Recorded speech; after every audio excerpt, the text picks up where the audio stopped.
Jay Vardy. Jay Vardy. This Jay Vardy. Jay Vardy. Thank you, Jay Vardy. Jay Vardy. Jay Vardy. Oh, Jay Vardy. Oh my gosh. Hello everyone, this is going to be my thoughts and reviews on WrestleMania 41 Night 2, WrestleMania Sunday. I have a video up on my thoughts of WrestleMania 41 Night 1 on my channel. I'll post a link to that video in the description and in the comments of this video. And it'll also include chapters in the comments and description of this video, so you can move around to the different chapters of this video to hear my general thoughts and match by match breakdown and match by match star ratings. And you can just skip through the video however you want and listen to me talk about whatever you want to hear me talk about. I'm also going to give a spoiler warning now. This video is going to have audio spoilers of me speaking about the show and speaking about each match. And there's also going to be a visual spoiler. I'm going to flip to a slide when I feel like flipping to a slide that's going to have a visual spoiler. It's not video, it's just a picture from the show, like a still image from the show. But there will be that as well. So there will be both audio and visual spoilers in this video. So if you have not seen WrestleMania 41 Night 2 yet, I suggest watching WrestleMania 41 first, so it is not spoiled for you by watching or listening to this video, because this was a pretty important night for both WWE and for professional wrestling. It is WrestleMania, of course. So my suggestion is to watch WrestleMania before watching this video. And if you have not watched WrestleMania yet, I suggest you watch it before going through the rest of this video. Now let's talk about some general things. Now that the spoiler warning is officially done, I'm going to jump into it now. Let's talk about some things. We have talked a lot on the internet about the build to this WrestleMania being crap. How the storylines were lacking, the hype was lacking, just the overall build and booking and direction heading into this WrestleMania was very poor. I said in my WrestleMania 41 Night 1 review that this is the worst built up WrestleMania in my time as a fandom, which is now over 20 years. And I stand by that statement. But I'm bringing this up because a lot of newer fans, younger fans, and more of the hardcore fanboys, like, you know, those fans that it's like, oh, you guys are too critical, just leave, you know, wrestling alone. I just want to enjoy wrestling because it's my favorite show and I love everything they do. And you guys are too critical, you know, that crowd. And then like the younger crowd and newer fans who may not understand the criticisms that, you know, some of the older fans and some of the more hardcore fans who do lean more towards criticism and, you know, analyzation of the show that they're watching, they may not understand some of the things that, you know, people like me and, you know, people who talk about wrestling more often than I talk about it these days, but people like those critics have been saying. They may not understand, and they may look at tonight's show and be like, look, WrestleMania 41 Night 2 was great. So you guys were wrong. You guys were wrong. You guys were wrong. WrestleMania 41 Night 2 was great, so you guys were wrong. Well, no, that's not really how it works. You know, I was saying before, and I did a video called WrestleMania 41 Sucks. I hate these matches, and I'm going to leave that up on my channel for a little while before I make it private. But I talked about how WrestleMania could be a great show in a bubble. Like, the show itself could be great. The show itself could over-deliver. That doesn't change the fact that the build-up sucked. That doesn't change the fact that the match card sucked. That doesn't change the fact that the overall creative heading into the show was bad. And that still stands. And you know what? WrestleMania 41 Night 1 was a very average to meh to even bad night of WrestleMania. WrestleMania 41 Night 2 was a lot better. And WrestleMania 41 Night 2 in a bubble, in a show of just watching the show itself. Like, if you watched Elimination Chamber and then went right to WrestleMania 41 Night 2 and you didn't watch any of Raw or SmackDown in between, this wasn't bad. This was pretty good. This, you know, some might even say this was really good depending on your view. I think it was good. I think it was on the better side. But that doesn't really change, you know, the problems that were heading into WrestleMania that the company was having. Now, I want to say this. WrestleMania 41 is not defined yet. WrestleMania 41 had a really, really bad build. It had a poor night 1, and then it had a really good night 2. It is still not defined yet because there's three kind of periods that you need to analyze to define a show like this. Number 1 is the build-up, which we know was bad. It was bad. This show being good tonight does not change that the build-up was bad. There's the show itself, and there's the thing that has yet to happen, and that's where WrestleMania 41 will ultimately be defined. And that third thing is the aftermath. What happens next? What happens next on Raw and SmackDown throughout the year? What happens, with John Cena's retirement tour? What happens with the storylines that happen in between WrestleMania 41 and WrestleMania 42? And how does the overall wrestling year look in the aftermath of WrestleMania 41? That is ultimately where this WrestleMania will be defined. WrestleMania 40 had great build-up. It had great storylines heading in. The build-up was great. Then the show itself was great. The aftermath of WrestleMania 40 was poor. The year between WrestleMania 40 and 41 was a very poor year for the WWE. They had some successes. CM Punk and Drew McIntyre had a good feud. They had some good PLEs here and there. And, they did some decent things, but the overall aftermath of WrestleMania 40 was poor. WrestleMania 41 has the chance. We don't know yet, but it has the chance to be the opposite of WrestleMania 40. WrestleMania 40 had great build-up. It was a great show. It had poor aftermath. WrestleMania 41 had poor build-up. It had a great night 2, not a great night 1, but we'll just count night 2. So it had poor build-up, a great show, and now the aftermath is yet to see. So it could be the opposite of 40, where 40 was great heading in, a great show, but then bad aftermath. 41 could be bad heading in, a great show, and then a great aftermath. And if that happens, this WrestleMania will be looked back at as being better than what it probably is as of now. But all we know right now is WrestleMania 41 Night 2 was a good show. We don't know what the aftermath is going to be yet, and like I said, that is ultimately what is going to define this WrestleMania. So to all those younger fans and newer fans that I talked about that are probably, giving the WWE all its props right now and saying that all like the cynical fans were wrong, hold your horses. We will see. Now look, all those cynics, none of them want the aftermath to WrestleMania 41 to be bad. They want it to be great. People are critical of the product because they want it to be great because they are fans. So those fans want the aftermath of this show to be fantastic, and there's potential for it to be. We shall see. I don't necessarily think I have the faith in the creative team currently at WWE to handle this that way, but there is potential for the aftermath to be great here. So the aftermath of this WrestleMania will ultimately be what defines it. But for now, WrestleMania 41 Night 2 was a good show. It was much better than WrestleMania 41 Night 1, much better, and I would say it's up there with WrestleMania 40 in terms of its night 2. I think it's right up there. Maybe not quite as good, but I think it's pretty close to it. If I had to say, and like I said, I've been a wrestling fan for over 20 years now.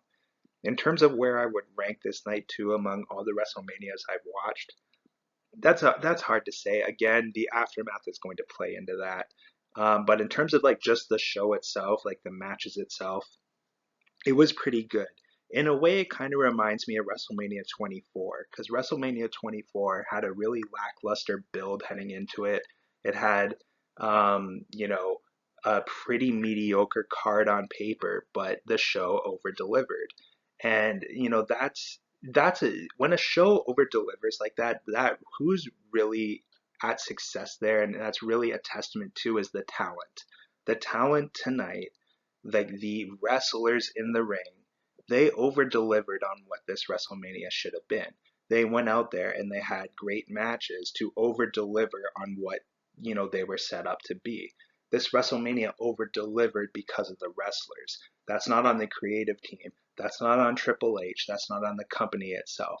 The reason why WrestleMania 41 Night 2 had a great, show tonight was because of the wrestlers, because they went out and over delivered. Was it a perfect night? No. It just was a lot better than last night.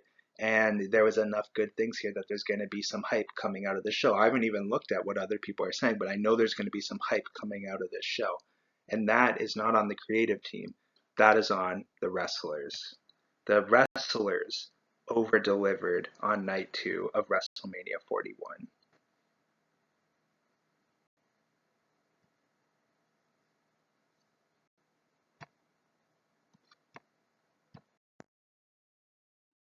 Now, before I get into the match by match breakdown, I just wanted to throw this in here. I've been shiny hunting Squirtle for a long time now.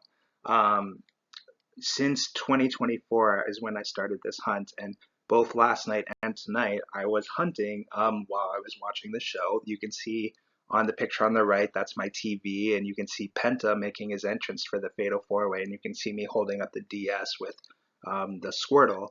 Um, I got Shiny Squirtle during WrestleMania 41. So this Shiny Squirtle will always be connected to WrestleMania 41. You can see the date there, April 20th, 2025. This hunt was a grind. This was part of a double hunt I was doing, meaning I was going for 2 Pokemon in a game that had odds of 8,192.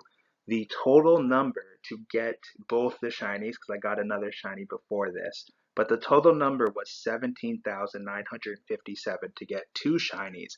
However, the first shiny came after like 1,027 um, soft resets only. So this is for Squirtle, this was like 16,930 approximately. 16,930 soft resets to get this Squirtle. That's way over double the odds for just Squirtle himself. But he shined tonight. He shined while Penta was making his entrance, or probably just before Penta was making his entrance, because I had to snap the pic, obviously. But yeah, I got shiny Squirtle during WrestleMania. It's really cool. But like I said, it was a grind of a hunt. It was like 16,930 for just Squirtle and 17,957 for both Squirtle and the one that came before it. I just wanted to toss this in here for both myself and just, for just a little bit of extra juice of why I enjoyed tonight and why I was so happy, because I got a shiny Pokemon that was from a heck of a grind of a hunt. But I was very excited. There, you can see original trainer there says Solana. I'm playing as a girl in this file. I have 3 copies of Soul Silver and Heart Gold, and in this file I was playing as a girl, and I just gave her the name of Solana for reasons. I won't get into that, but I got a shiny Squirtle. This file actually was started in 2023. Squirtle is available in the post game of Kanto in Heart Gold, and that's where I got the Squirtle. You get him from Professor Oak. But anyways, that's enough talking about shiny Squirtle. It's just a cool thing to throw in the video. I got shiny Squirtle. Now we're gonna go into match by match breakdown of WrestleMania 41 Night 2.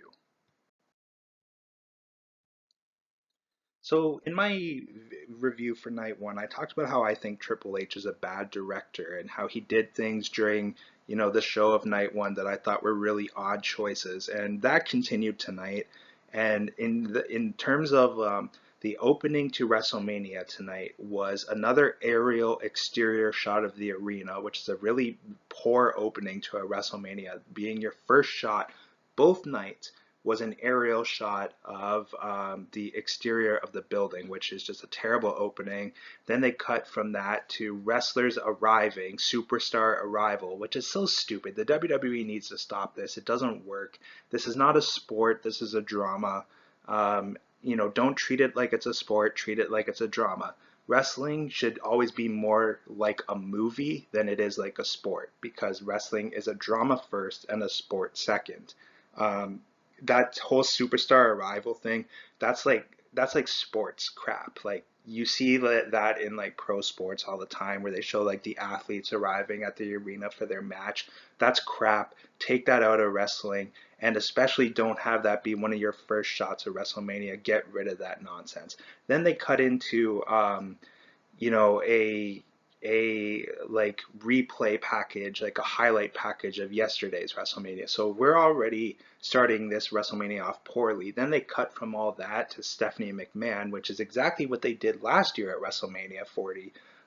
Stephanie McMahon opened the show of night 2 on WrestleMania 40. So is this just a thing now? Like every year we're gonna have Triple H open the first night and Stephanie McMahon open the second night? Like why not have somebody else open? Why not, do something else? Like, why not have, a different name do that? Or, like, why even have that at all? Like, why is it necessary for one of Triple H or Stephanie McMahon or anyone for that matter to say, hello, welcome to WrestleMania? Like, why is that necessary? Why don't you just jump right into the show? I don't understand. But anyways, we started off the night with Io Sky, Rhea Ripley, and Bianca Belair. Now, I was highly critical of this even being a match in my WrestleMania 41 Sucks video, and I suggest you watch that because I don't want to repeat all the things I was saying about why I hated that match. So if you're curious as to why I hated this match even being a thing, please go watch that video because otherwise I'll be spending too much time on that in this video. But I hate this even being a match, and essentially what I thought was going to happen happened with this match, and that is number one, it was a fantastic match. I knew it was going to be a fantastic match. Me hating this being a match had nothing to do with, what the in-ring result of the match would be. I knew this was going to be a great match, and I was expecting it to be one of the better matches of the entire weekend, and it was. All three girls in terms of like the ring, they killed it. But my issue is that there were 2 stars in this match and one who is not a star in this match. And the person who is not a star in this match won the match, which just absolutely drives me nuts. So before this match, Rhea Ripley was undefeated in world title matches at WrestleMania. Bianca Belair was undefeated in matches, period, at WrestleMania. Both of those records are now gone for Io Sky, who is not a star.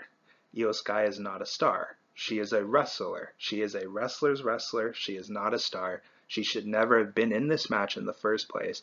And not only was she in this match, ruining a dream match of Rhea versus Bianca at WrestleMania, she won the thing, breaking both of those girls' records. So you essentially had your 2 biggest stars in the women's division give up their WrestleMania records for Io Sky. This is terrible booking. The match was great. Like I said, I was never worried about the match in the ring. The match in the ring was great.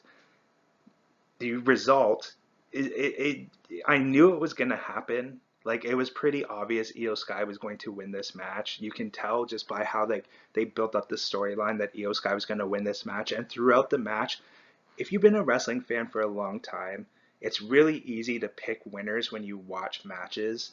It's almost very hard to surprise longtime wrestling fans. And just throughout the entire match, I knew Io Sky was going to win just by how the match was playing out.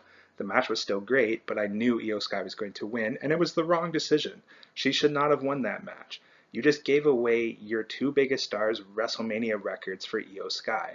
So you essentially had Rhea Ripley and Bianca Belair put Io Sky over, and that's what I hate about this match. And some people will counter, well, every wrestler gets their WrestleMania moment, and it's like, okay, but you got to pick when that moment is, and this was not the right time, it was not the right place, and it was not the right opponents to give her that moment. This is what kills me. Io Sky should have won last year at WrestleMania versus Bayley for a few reasons. Number one, Bayley didn't need any more WrestleMania victories when she got a WrestleMania victory last year to win the title. Number two, Bayley's title reign didn't even last that long. She lost the title by SummerSlam, which is nowadays is not a very long title reign. Number three, last year, the biggest problem with WrestleMania last year is that baby faces were winning practically every match. And you could have had more heels winning And that's a match that Io Sky should have won because Bayley didn't need the win last year, and too many baby faces were winning matches anyways. Io Sky should have got her WrestleMania victory last year against Bayley. She should not have got a victory this year against Rhea Ripley and Bianca Belair. One of the other two, preferably Bianca, but at least one of the other two should have got the win tonight, not Io Sky. This just kills me, man, because like 2 years in a row with Io Sky, they got the result wrong. When she should have won, she lost, and when she should have lost, she won. And like that kind of thing just irritates the heck out of me. And like now, Rhea Ripley and Bianca Belair, the records that they had, you give your stars records like that so they can build a new star by losing those records to them. So like for example, if Bianca won tonight, she would have became 5-0 at WrestleMania, which is what should have happened, to be honest. Bianca Belair should have became 5-0 at WrestleMania this year. And then next year she could have lost to one of Tiffany Stratton or Jade Cargill to keep them undefeated at WrestleMania and to help build a star. Io Sky is not a star, she's a wrestler. There's a difference. She'll never be a star. I talked about this in my WrestleMania 41 Sucks video. And you essentially just put over a wrestler to give them a moment, but now Bianca can't use her streak anymore to put somebody else over who is an actual star like Jade Cargill or Tiffany Stratton. Rhea Ripley can't put over her world title record at WrestleMania for a new star like a Tiffany Stratton or a Jade Cargill. Those are gone now. And it just baffles me, man, because people always say, oh, Triple H is a great long-term booker. He's really not. He's actually a terrible long-term booker. And this match result is proof of that. And Io Sky winning because of nepotism is just sickening. I'm not taking away from the match. I've already said the match was great. It was one of the better matches of the entire weekend, not just tonight, of the entire weekend. In fact, I'm going to give the match 4 stars. The girls were great. And of course they were great. I knew they were going to be great. But the result just ticks me off. It's the only result of the night that really ticks me off, to be honest. But that's the thing. When you're a longtime wrestling fan, it's almost impossible to watch a wrestling show and not be ticked off by at least one result. And for me, this year at WrestleMania, this is the match result that ticks me off the most. Io Sky winning this triple threat. And some people will be like, oh, she deserves it, or this was her moment. No, she doesn't deserve it because she's not a star, and this shouldn't have been her moment. Her moment should have came last year, but it is what it is, man. 4 stars. The girls were great in the ring, but just the wrong result. And the wrong result can really turn you off a match, just like this one did for me. The second match was Drew McIntyre versus Damian Priest, and no one cares about Damian Priest, man. I said this in my WrestleMania 41 Sucks video as well, is that this guy, he failed as a main eventer when he was given the chance to show that he is a main eventer. He didn't live up to it, and now he's on his descent down the card. Evidence of that is that he lost tonight. If they had plans of keeping him high up the card, he would have won tonight, because really he probably needed the win more than Drew did, because Drew's always going to be over because Drew is that good. He's just an all-around amazing talent. And when you're an all-around amazing talent with the years of experience of Drew, you can afford to take a bunch of losses and it won't really hurt your status. Damian Priest, he kind of needed the win to stay relevant tonight, and he didn't win. Drew won, which is the right call. I would have had Drew win myself, but my point is nobody really cares about Damian Priest. I think by this time next year at WrestleMania 42, he'll be a fringe WrestleMania competitor. Like, I think there's a good chance he might not even be on the WrestleMania card next year. Damian Priest is on his descent down the card. You can use him in emergency situations when you need to. He can put over people in the mid card. My suspect is he's probably gonna, put over Jacob Fatu in the United States title division. That's what I would have him do next, is have him have a feud with Jacob Fatu and lose some matches to Jacob Fatu. But no one really cares about Damian Priest, and that was pretty evident throughout the match is that no one really cared about this match. It was a waste of Drew McIntyre's spot on the card. The match was good, but no one really cares about Damian Priest. And like I said, Drew McIntyre, this was kind of a waste of his spot on the card. He could have been in a bigger feud and a more meaningful feud than this. And also, my thought after the match is that match wasn't as good as Kevin Owens versus Sami Zayn was at Elimination Chamber.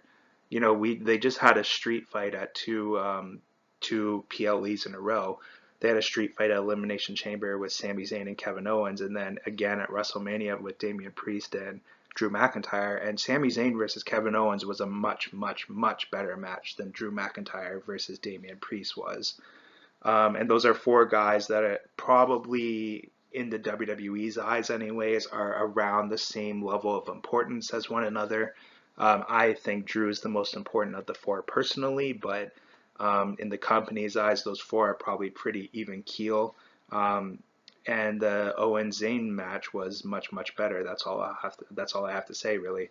I'll give it 3 stars. Maybe it's being a bit generous. Maybe it's being a bit harsh, but I don't think anybody really truly cares about Damian Priest. And, you know, like I said, I think he might not even be on the WrestleMania card next year, but we shall see. He's gonna have to prove a lot of people wrong, I think. The next match was the Fatal 4-Way for the Intercontinental title, and I'm not gonna lie, it was hard for me to pay attention to this match because of what I showed you guys before, the shiny Squirtle. I got the shiny Squirtle just as this match was coming on, so like I was in bliss of getting a new shiny, especially after such a long grind of a shiny hunt. And you know, people who don't play Pokemon will not understand this, but anybody who does play Pokemon, and especially those who like know what shiny hunting is and all that, they'll understand why I was in such bliss during the first part of this match. And like I literally muted the TV so that I could, you know, take a bunch of photos of my new shiny, take some videos of my new shiny, and just play around on my DS for a bit with the volume on. Because like when I shiny hunt, I have the volume off, depending on what the hunt was. But for Squirtle, I had the volume off so I could focus on, you know, watching, you know, WrestleMania. But through the first like half of this match, I was barely paying attention to it because I was just in such happiness from getting my shiny. So once that would calm down a bit, I did, you know, start paying attention to this match. I knew I couldn't just ignore this match entirely. Luckily, I got the shiny during the entrances, so like I had time to like kind of calm down a bit. And this match was pretty good. It was okay. It was a multi-man match, you know. It was what it was. There were table spots. There were like a lot of, you know, interesting counters and chain moves with, you know, multiple people. Like if you've seen one multi-man match, you've seen them all, basically. Let's be honest. So in that sense, like I didn't see anything like overly spectacular in the match. Dominic Mysterio won, which I think is ultimately the right decision. I wouldn't have been upset if Braun Breaker won because you want to get at least one of those two young guys over, two guys that have the potential to be world champions for WWE in the future and be big time main event players in Dominic Mysterio and Braun Breaker. But you kind of knew that one of the two had to win. They went with Dominic Mysterio, and I think that's probably the right call. Dominic Mysterio really needed this win. He really needs to have a really good, solid Intercontinental title reign, and that will help prepare him for the main event. He's already over enough to be in the main event, but what he needs for credibility-wise is he needs a strong Intercontinental title reign, and he's going to have that opportunity now. So in that sense, they made the right decision. And also Braun Breaker, they can move him up into the main event scene now. I think he's ready to have some main event matches. Potentially, maybe even give him a world title match at SummerSlam. Why not have him win King of the Ring or something and earn a world title match at SummerSlam? And he doesn't necessarily need to win the world title at SummerSlam, but why not give him that opportunity? Especially if you can get some other big name matches on the show. Why not? I think he's ready. He's an obvious future world champion anyway, so we'll see. We'll see what they do with Dominic Mysterio and Braun Breaker going forward. But I'll give the match, I'll give it 3.5 stars. Some people might argue it higher than that, but I wouldn't argue it any higher than that. The next match was Randy Orton coming out to celebrate his 20th anniversary at WrestleMania, his 20th WrestleMania match. They had a nice, video package of Randy Orton's, you know, WrestleMania career and overall career, kind of like similar to what they had with CM Punk before CM Punk made his entrance, but this one was more specifically focused on WrestleMania, and it was hyping people up for Randy Orton's 20th match at WrestleMania and his 20th WrestleMania anniversary, which is crazy because the first ever WrestleMania I watched live as it happened. I was a fan for a couple years before I actually watched a WrestleMania live as it happened, and that was WrestleMania 20. That was the very first WrestleMania I watched. And Randy Orton is still going. He's celebrating his 20th match at WrestleMania. He's still going, but his first one was my first one as a fan of at least watching it live anyways. And what I mean by watching it live is like I watched the show as it was happening, not that I was live in the arena. I wasn't live in the arena. But it was my first WrestleMania I was watching live as it happened was WrestleMania 20, and Randy Orton's still going, which is really cool. It's really cool to see him still going. He's kind of like the last batch of that era. Like him and John Cena are pretty much the last batch of that era at this point. Although Trish Stratus did wrestle last month at the Elimination Chamber. But anyways, this was more of an entertainment segment. It was Randy Orton's opponent ended up being the TNA World Champion Joe Henry. And all I could think of was storyline wise and like importance wise, wouldn't it have been a lot better to, and I know this was a last minute thing because Joe Henry was ultimately replacing Kevin Owens, but in terms of hindsight and like long-term like moments, like long-term planning, wouldn't it have been better for it to be Randy Orton versus Logan Paul and Joe Henry versus AJ Styles? Like, wouldn't it have made a lot more, story sense in the world of pro wrestling for the TNA World Champion, the first time ever the TNA Champion is wrestling at WrestleMania, for his opponent to be AJ Styles? And Randy Orton versus Logan Paul, like Logan Paul is a bigger name for Randy Orton to be wrestling, even though they did wrestle last year at WrestleMania in the triple threat match. So all I could think of was when Joe Henry came out and they did this, all I could think of was imagine if they switched Joe Henry and Logan Paul. Like, obviously they couldn't do that now on the night of, but like, I'm just saying, like, imagine if they switched it in the weeks prior. So it'd be Orton versus Orton versus Paul and AJ Styles versus Joe Henry. I think that would have been, better all around. But it was cool that Joe Henry was the opponent. Like I said, this was more of an entertainment thing than an actual wrestling thing. The actual match was very short. They only did a few moves to each other. This was, again, more about entertainment. And I enjoyed it. I'm not going to give it a star rating because it was more about entertainment than a match. But I'll just say that as a segment, I enjoyed it. I enjoyed it quite a lot. Then we went into AJ Styles versus Logan Paul, which we kind of already brought up a bit. I'll say this. The match was disappointing, in my opinion. I was expecting better from these guys than what we got. And you can really tell that AJ Styles is getting up there in age. He still can wrestle, don't get me wrong. He's still better than like a ton of people on the roster is, but you can also tell that it's like his best days are behind him. I mean, the guy is, he's almost 50 years old. So like, it's not much of a criticism and it's not much of an insult to say that his best days are behind him. I mean, that's very obvious, but I just was expecting more from this match. I'm not going to lie. I was a bit disappointed. I'll give it 3 stars, but I think I'm being a bit generous by giving it 3 stars, and I've been saying that a lot. But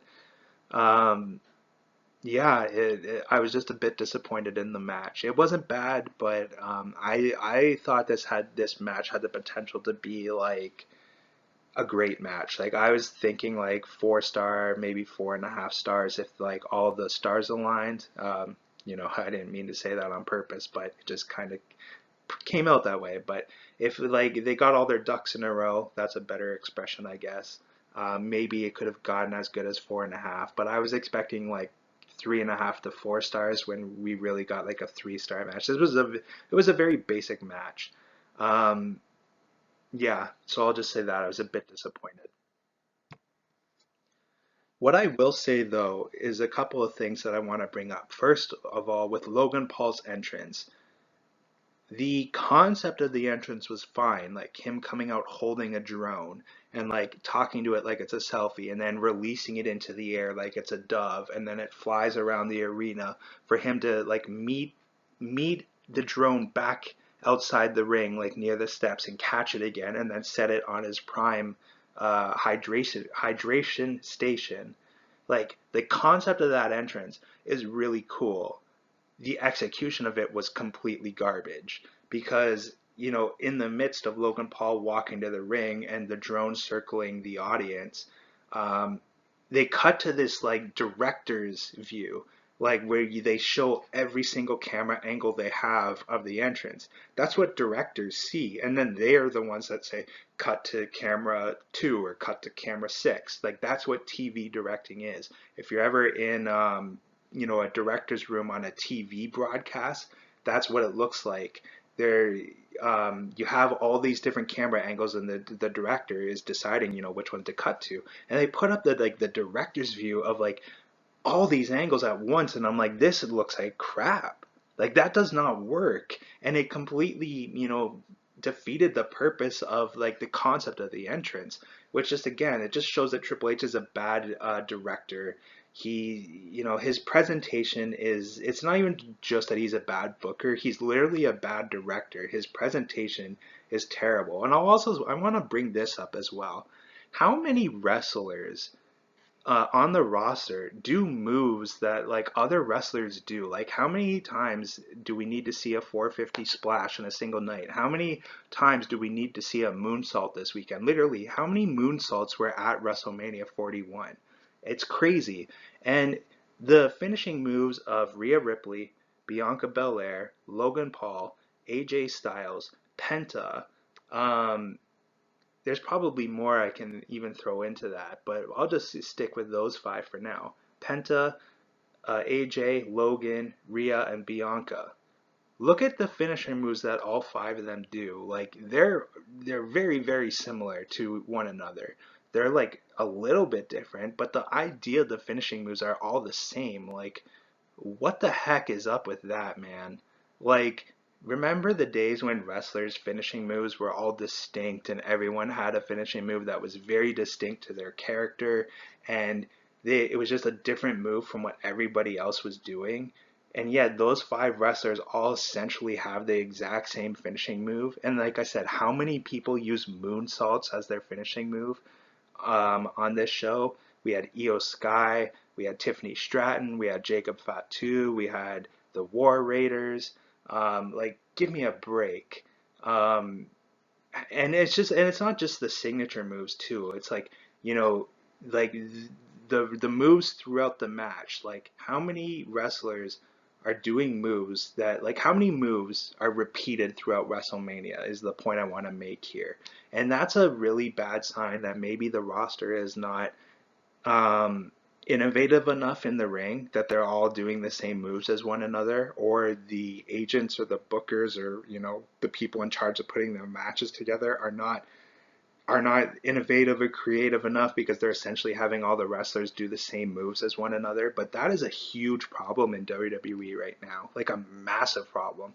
And it's really evident on WrestleMania because you have 14 matches across the weekend and you probably have like what, close to like, you know, 40 competitors throughout those matches, maybe more. I haven't counted them all, but like they're all doing like the same moves as one another. I just wanted to throw that in before I forgot to mention it, but that is a humongous issue in WWE right now. Look, to younger fans who may be watching this video, it has not always been like this. Like, trust me, when I first got into wrestling, like, you would not see moves repeated throughout a WrestleMania. The amount of times you're seeing moves be repeated through WrestleMania nowadays. It's like it's like watching like video game wrestling, you know, because like video game wrestling, like you just do, you know, whatever moves you need to do to win the match, right? So like you'll repeat the same moves over and over and over again, but like it's not even just moves being repeated in individual matches. It's just like you see a move get done in one match and then it gets done in like two matches again later. It's really bad. It's a huge problem in WWE right now. I don't know if that's a talent problem, an agent problem, or probably a bit of both, but it's a huge problem. I just wanted to mention that. The next match was Becky Lynch and Lyra Valkyria versus Liv Morgan and Raquel Rodriguez. This match was okay. This match was more about Becky Lynch making a return entrance than the actual match itself. And I'll just say this, the match was fine. It wasn't terrible. It wasn't great. It was kind of like a Raw or SmackDown type match more than a WrestleMania match, which how many matches on this year's WrestleMania can you say that about? Quite a lot.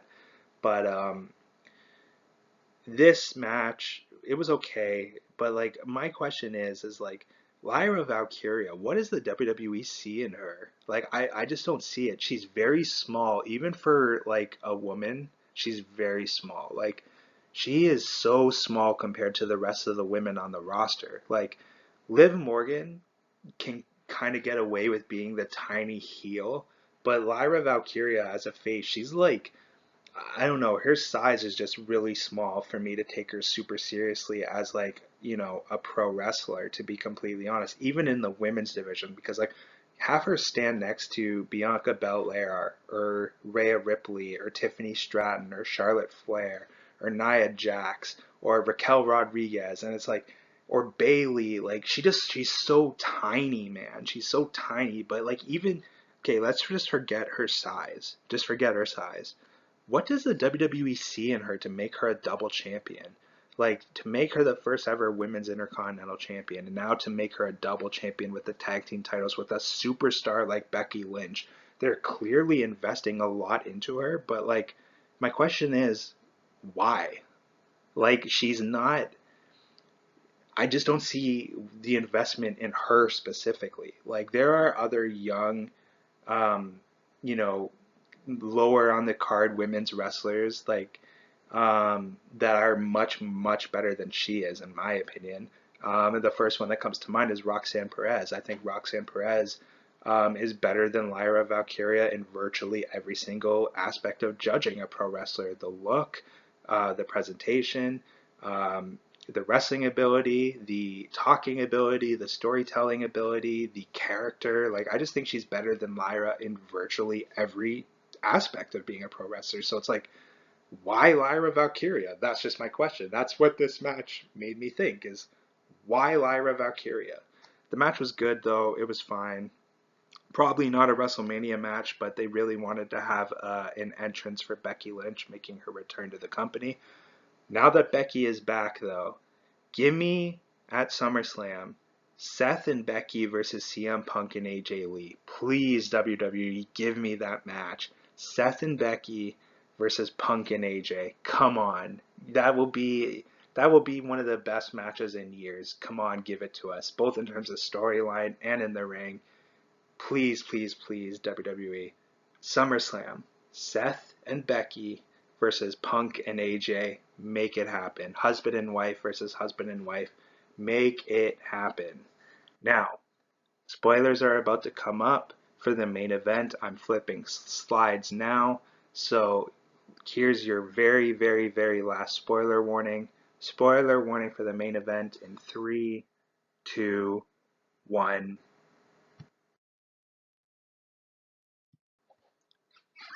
Okay, so firstly, I want to say congratulations to John Cena on becoming the 17-time world champion in WWE. This was being advertised, and if everything is, real, this was John Cena's last WrestleMania.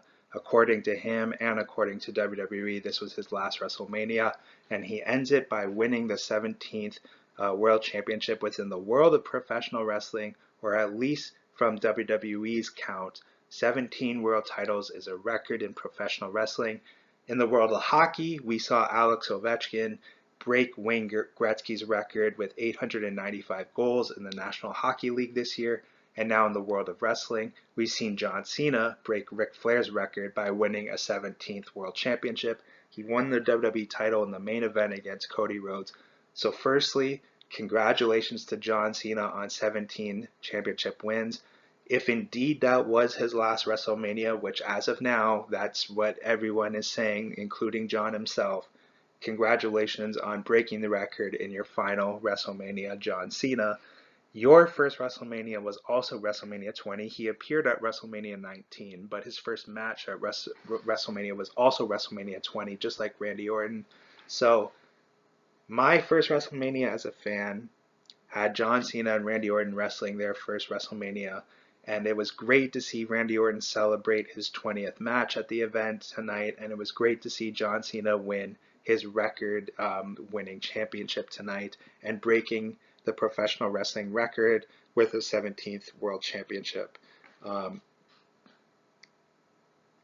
Very emotional in some ways, but very cool to see. Now this match, it's very simple what this match was. They combined two matches.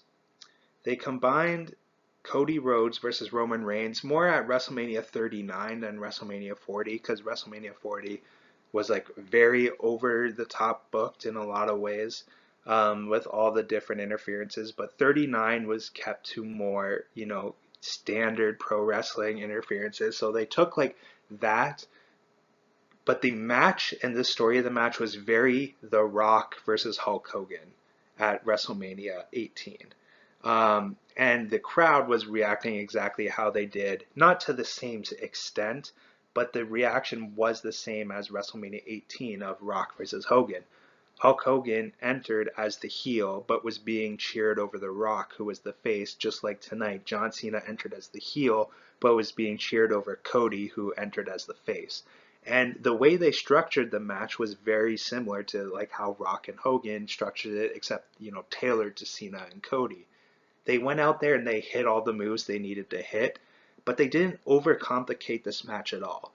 They took really good care of John Cena. My concern heading into this match I kept thinking to myself, is John Cena still able to wrestle a one-on-one match at a WrestleMania level? Because the last two times we've seen him were the Royal Rumble, which, it's very, very easy to protect and hide somebody in a Royal Rumble. The only time we really saw Cena where we needed to depend on him was when it came down to him and Jay. And he did great, but that was 3-4 minutes, right? Then we saw him in the Elimination Chamber, which again, it's very easy to hide and protect somebody in an Elimination Chamber environment. My concern was, in a straight one-on-one match, can he still go? And it's well, can he still go like he used to? No, but we already knew that. So what they did was they structured the match very similarly to how Rock and Hogan structured their WrestleMania 18 match. Keep it basic, keep it simple, let the crowd do most of the storytelling. Let's hit the moves we need to hit, but let's not overcomplicate anything. Let's tell a simple story.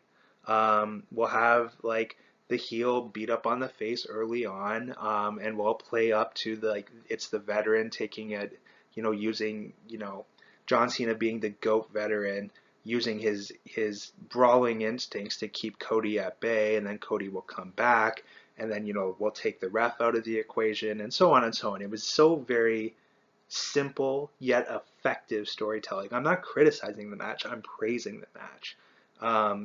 It was very simple and basic, but they tailored it to what the two guys are able to do with one another. And John Cena can't, go the way he used to go anymore. So, you got to make him look the best you can with what he's capable of doing right now. And a match like this, John Cena's more than capable of doing a match like this. He could do a match like this 10 years from now when he's turning near 60. He could do a match like this. As long as his body holds up and all, which it probably will, because John Cena's always been in great shape his whole life and always been a healthy guy his whole life. But the point is, this was a very simply put together match, but it was effective in its execution. It did what it needed to do, It got the belt off Cody and onto Cena. And I talked before I went into the matches about how this WrestleMania is not yet defined, and it will be defined by its aftermath. And when I was talking about that, I was talking about John Cena. John Cena, the rest of this year, he's going to be wrestling until December. Are they going to add more dates? Because the dates that they initially had with him, I'm telling you right now, if they don't get extra dates, then I don't think this is going to be as great as everybody thinks it's going to be, because like you can't tell a story when one of the characters doesn't show up.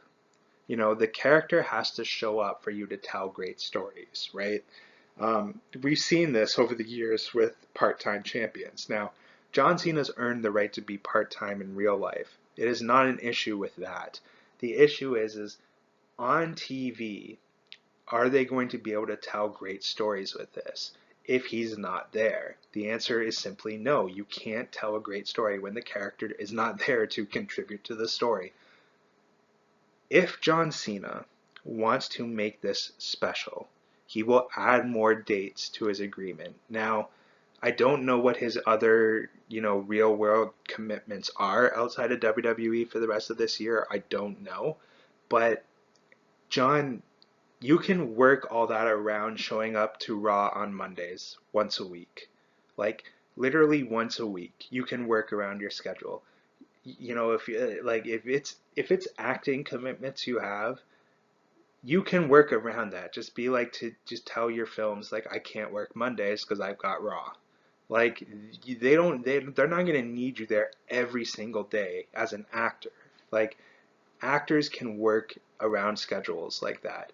Now, if he had to do Raw and SmackDown every week, that would get a little bit problematic. But just Raw, it's not an issue, man. Add more dates to your schedule, John. Anyways, the aftermath is what's going to define this WrestleMania. And what does John Cena do from here? Who does he lose this title to when he does, retire his last matches? And that's how I would do this, by the way.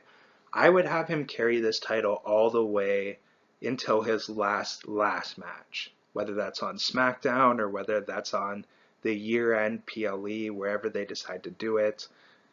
But in his very last match, I would have him lose this title. Now, it could be back to Cody. That's an option. It could be to like a newer star like a Braun Breaker or, somebody else.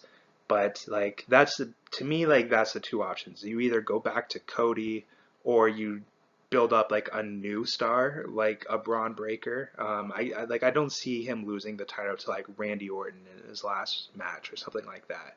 I think Cena and Randy Orton are probably going to be wrestling at Backlash or SummerSlam. But John Cena and what they do with this reign will ultimately be what defines WrestleMania 41. And the rest of the card too. The rest of the card is important. But, John Cena being the champion now and this heel turn now in full effect, we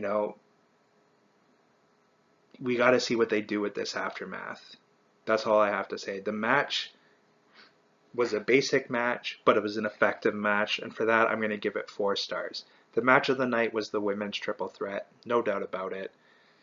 If I had to choose a match of the weekend, I might even say the women's triple threat.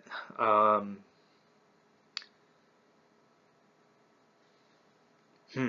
just thinking now what I want to say is the best match of the weekend.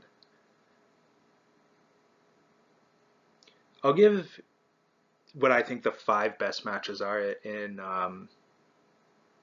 no particular order. I'll say Cena and Cody are in the top 5. I'll say the triple threat women's world title match is definitely in the top 5, possibly number 1. The triple threat men's match from night 1 of Punk, Rollins, and Reigns, that's in the top 5.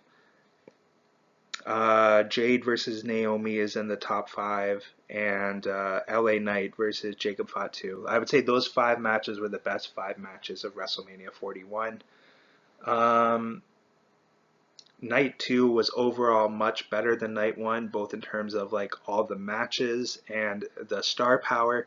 The star power specifically, like night one compared to night two, you could tell night two had a lot more star power. It felt like a bigger deal tonight. It felt like the matches were more meaningful tonight. It was very imbalanced in that way. And one of the things I think they probably should have done was switch the women's world title matches. I think you probably should have had the triple threat women's match on night one, even though that you would have had two triple threat matches that night. But I would have moved that to night one and moved Charlotte and Tiffany to night two. Um, I think that would have helped the imbalance a little bit. Um, but maybe they just wanted night two to be much, much better anyways. Who knows? But night two was a lot better. It felt like the stakes were higher tonight. The star power was much higher than night one. The matches were much better than night one. Um, Especially the opening and closing match. The opening match tonight was much better than the opening match in night one. The match itself in the main event of night one was better than the match itself on night two, but the story of night two overrides the story of night one. So while I think Punk, Rollins, and Reigns was a better match than Cena versus Cody delivered more of a WrestleMania moment, so it trumps it. Just overall, WrestleMania Night 2 was a lot better than Night 1. But it will be defined by its aftermath, and that is yet to be seen. So all that being said, I'm going to end it here. Overall, WrestleMania 41 was okay, but we shall see because it is not done defining itself yet. We will know how good this WrestleMania was probably by SummerSlam. That's when we'll truly know. But for now, I enjoyed this weekend. I'm happy I got a shiny Squirtle. I'm glad John Cena won the 17th World Championship. Really cool to see. It was a good weekend. Happy Easter, everybody. Christ is risen. He is truly risen. And let's end it there. Good night, everybody. Happy Easter.